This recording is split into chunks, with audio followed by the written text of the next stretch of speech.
मैं आप लोगों के बीच भाग 10 लेकर के पहुंचा हूं।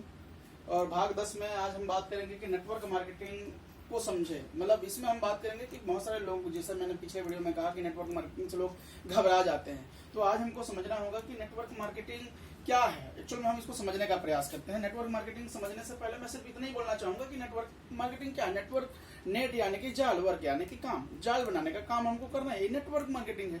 हम आज जितने भी लोग हैं सभी के सभी तो नेटवर्क से जुड़े हुए हैं। जैसे हमारी माँ है तो माँ के नेटवर्क में हम देखते हैं तो मामा जी मिलेंगे, मौसी जी मिलेंगे, वो भी तो हमारे नेटवर्क ही है।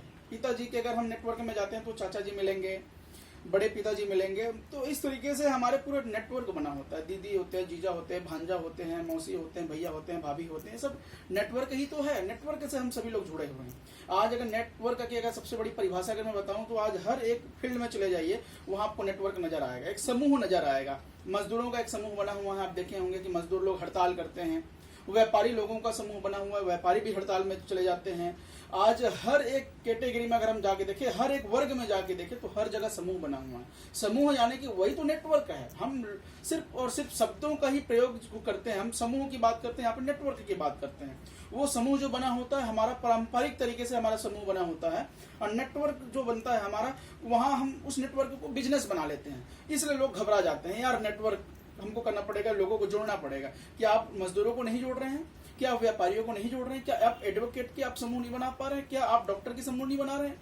हर वर्ग में जाके देखेंगे तो हर जगह आप समूह बना रहे हैं। उसी समूह को यहाँ पर भी आपको बनाना है। आज देखिए, हर क्षेत्र में आप चले जाके देख लीजिए, हर जगह आपको समूह नजर आएगा। मंत्रिमंडल आप देखिए, मंत्रिमंडल में भी आप जाके देखेंगे, सांसद में आप जाके देखेंगे, सभी जगह तो समूह ही है।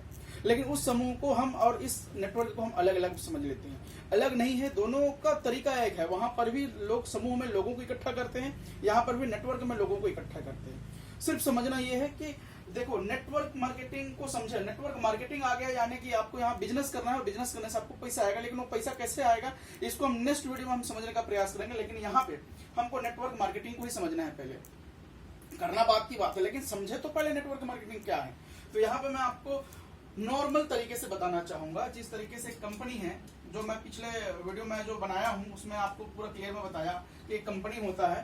कंपनी क्या करता है, बहुत सारे डीलर का यहाँ पे नेटवर्क बना के रखा रहता है, यानी कि समूह बना के रखा रहता है डीलरों का। ये कंपनी सामान बनाने के बाद ऐसा नहीं कि सिर्फ एक डीलर को सामान दे दिया कि इसको जाके बेचो। ये बहुत सारे डीलर लोगों को सामान देता है और सामान को बेचने का अधिकार उनको देता है। ये डीलर है। ये डीलर भी सिर्फ एक होलसेलर को सामान देता है ऐसा नहीं है, ये भी बहुत सारे होलसेलरों का नेटवर्क बना के रखा रहता है। बहुत सारे होलसेलर इनके पास में होते हैं। ये होलसेलर भी सिर्फ एक सेमी होलसेलर को सामान नहीं देता, ये बहुत सारे सेमी होलसेलरों को सामान देता है। ये सेमी होलसेलर सिर्फ एक किराना दुकान वाले को सामान नहीं देता। आप उस एरिया में आप जाएंगे तो 15 से 20 गांव, 25 गांव होता है, वहां के लोग इस सेमी होलसेलर से आकर के सामान लेके जाते हैं किराना दुकान वाले को। ये किराना दुकान वाला भी क्या सिर्फ एक ही ग्राहक को सामान देता है क्या?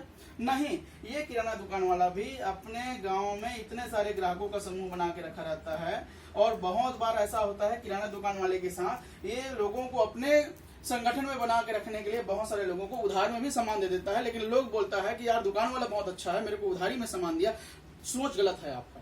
वो सिर्फ और सिर्फ अपने नेटवर्क में बनाए रखने के लिए आपको यहाँ पे उधारी में सामान देता है। अगर उधारी में नहीं देगा तो आप किसी और किराना दुकान में चले जाओगे, वहां सब सामान ले लोगे, तो आपका नेटवर्क खत्म ना हो, इसलिए किराना दुकान वाला इस ग्राहक को उधार में भी सामान दे करके अपने नेटवर्क में, अपने समूह में जोड़ के रखा रहता है।